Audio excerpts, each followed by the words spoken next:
Right, okay, this is my wife. This is Tracy, George's mum.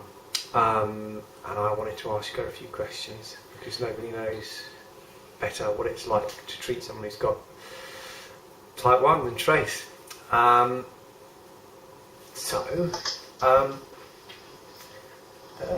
reason for doing most of these videos and for doing everything is to raise awareness.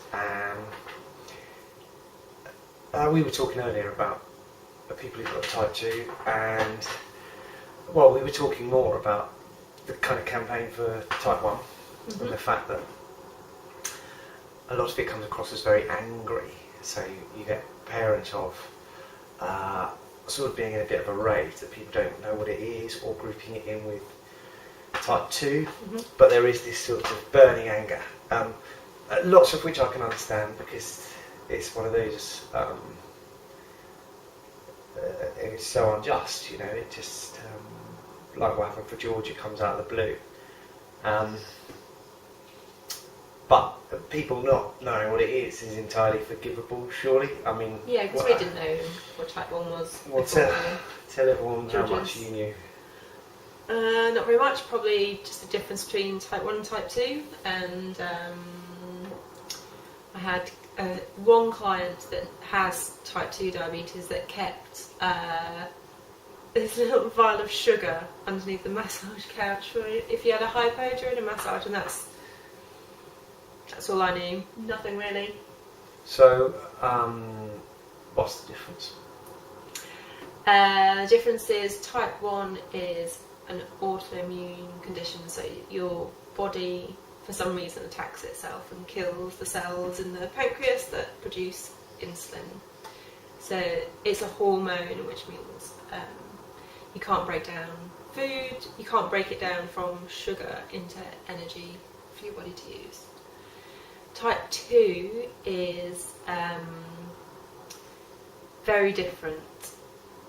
It's, I can't even think of the words now. It's when your body is insulin resistant. So your body is producing insulin, but it needs to produce a lot more because it's become resistant for some reason to using it properly to break down the food for energy.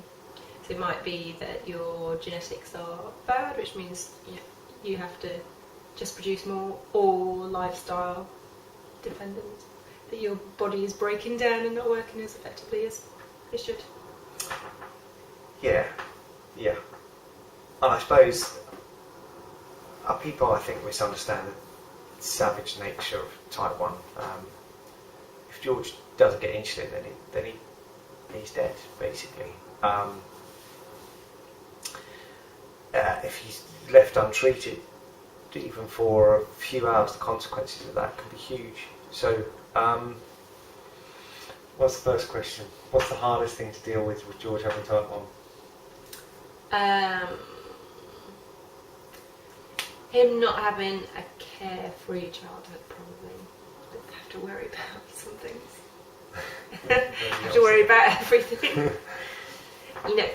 He can't just go and play in the park, and run around and be crazy because we're concerned that, it will do things to his blood sugar, and we're going to need to give him more food to balance out the exercise. And obviously you want to encourage exercise and for him to be as fit as possible, but it just makes you worry, and you worry that your concern transfers into him, I suppose. Probably shouldn't do that when you're feeling like this, but tell people, I've certainly written about it if people want to read more in depth, because I'm not going to pick on Tracy that much, it's hard to reflect on, but tell me a little bit about when he was diagnosed. What happened? Well, it did come out of the blue completely, as you said. Obviously it's our first baby when he was really young, and he was soaking through nappies, and I asked my friend's opinion, and they said, just change size up nappies and not be concerned. But then he had a couple of really projectile vomits, like exorcist type vomits, which made you go, oh god, something's really bad. And then he just woke up one morning not being able to breathe very well. I had this serious rasp on his chest and was really laboured breathing. And we didn't know any of the symptoms of type 1, not knowing anyone else that had had it, even an adult. And obviously they're very clear, the symptoms of type 1. But I made a doctor's appointment because he was had laboured breathing. And the doctor basically called A&E, said we were going. And we went there, we waited there for ages, we were in there for hours and hours, and he was projectile vomiting and circulatory nappies and all that kind of stuff. And then all of a sudden they took it really seriously. I can't remember the moment that they took it seriously, that he wasn't just there with a bug. I can't remember. They couldn't get I couldn't get a line in. couldn't get a line into him because So they changed him to a different room so that they could try repeatedly to try and get a line in. But it was hours that they tried to get a line in because he was so dehydrated because of the excessive peeing and because his blood had turned to acid apparently because of him not producing any insulin. And yeah, they just really struggled. They they had to shave a bit of his hair to try and get a needle into his vein in his scalp. Can't remember what that vein's called. They ended up going into his neck and his groin successfully, but it was after hours and can't even remember how many attempts at cannulas. But the weirdest thing was that after all this had happened, that they sent us his baby grown in the post, covered in blood. Like, why would you want to keep that? Yeah. That was awful. Yeah. Well, they did some things I've written about that after they shaved his head. It was looking particularly bleak at that time. Oh, and then they did the interosseous cannulas. They drilled through his shin bones. Yeah, well, they know about that. If they read about it, the nurse took me to one side and she gave me his hair in a little plastic Canister tube. thing. Yeah. Well, I showed you it probably a month later. You still have it. Yeah, I've still got it. You're silly. But I remember being really panicked. She gave it to me with sort of sad eyes, and she said, "I don't suppose you ever got to cut his hair." That's in past tense, and so I hid it from you quite quickly. But anyway, we won't. The point of this is not to cry down a camera. It's written about, and you can read about on this site in the blog section. So he goes into intensive care. Mm-hmm.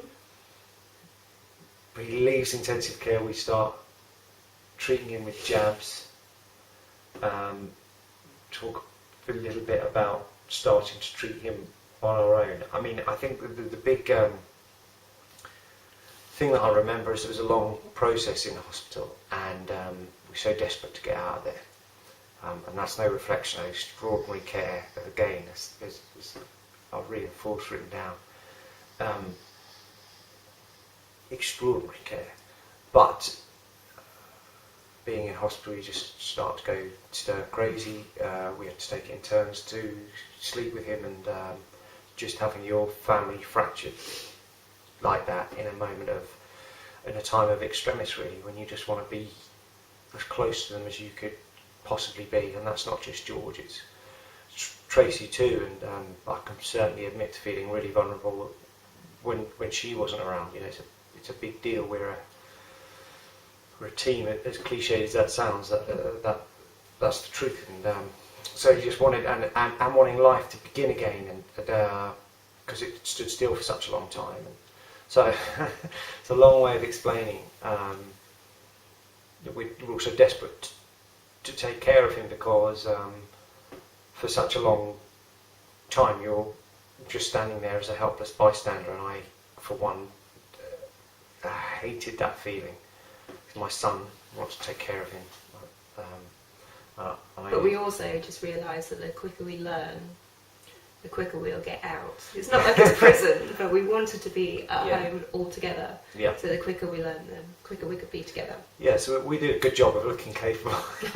No, but obviously we're not going to blag that.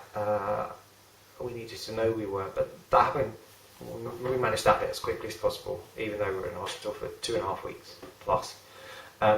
So we're at home now, and he has 2 long-term injections, stuff called Levemir, which lasts 12-hour period and slow release in his body, and then another type of insulin called Humulin, which is fast-acting, which you would give to treat spikes in blood sugar that commonly happen when you have food. So what was the process like? We're on our own, and we start treating him with injections. Well, it's just not. It's in the coffin. That's it's, I think we constantly live with the bedroom monitor, he's even though he's 3.5. He's 3.5, but we have to be able to hear his alarm on his pump, and we have to hear if anything's ever going wrong. So, just talk briefly a bit about what it started like treating someone. Well, I only really remember giving the Levemir, the long-lasting injections, and I know that we had to pin his leg and inject him and hold it in there for 10 seconds to make sure that the insulin got in, which was awful, just because neither of us really wanted to obviously stick a needle in your baby that's 6 months old. But I was breastfeeding at the time as well, and obviously it's hard to quantify how many carbohydrates are in milk. And so he ended up not having very many of the fast-acting insulin shots. I think he had 1 a day, maybe? I can't really remember. But he's supposed to have 1 with each meal, and he was having food and breastfeed, so obviously he wasn't having it every time he ate or drank. But it was not a good time when we had to do them by ourselves. If I was out at work or Simon was out at work, you have to pin him so that you don't slip. Yeah. That's all. Yeah. All right. So everyone will know from watching a 24-hour video that he's now on this insulin pump, and one of the great struggles with George, the wonderful thing about the insulin pump is that it could deliver doses as small as 1/8 as much as the smallest dose from a needle. If that makes sense. So from injection. Yeah, from the injection needle. So, which was wonderful for George, who's so insulin sensitive. So then we could start getting better control. So I'm just going to turn his monitor down because this is just he talks a lot, and we know he's not going to go low right now. So having that better control, the things that Tracy was saying, that he didn't even get a bolus for food sometimes when he was little, was because we couldn't afford to. So insulin sensitive that a dose that large, which was the smallest one a needle could give, which was half a unit, meant that he was travelling towards having a hypo. Far too dangerous to have this baby who's on the verge of hypo the whole time. So we learned, we got better. George has this 3-month test, which is a blood test, which gives you an average of where his blood sugar's sat.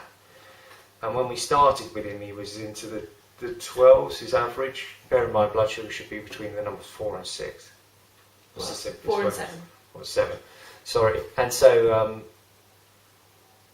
it started in the 12s, and they would tell us how well we were doing, and I think we thought we were pushing ourselves as far as we could.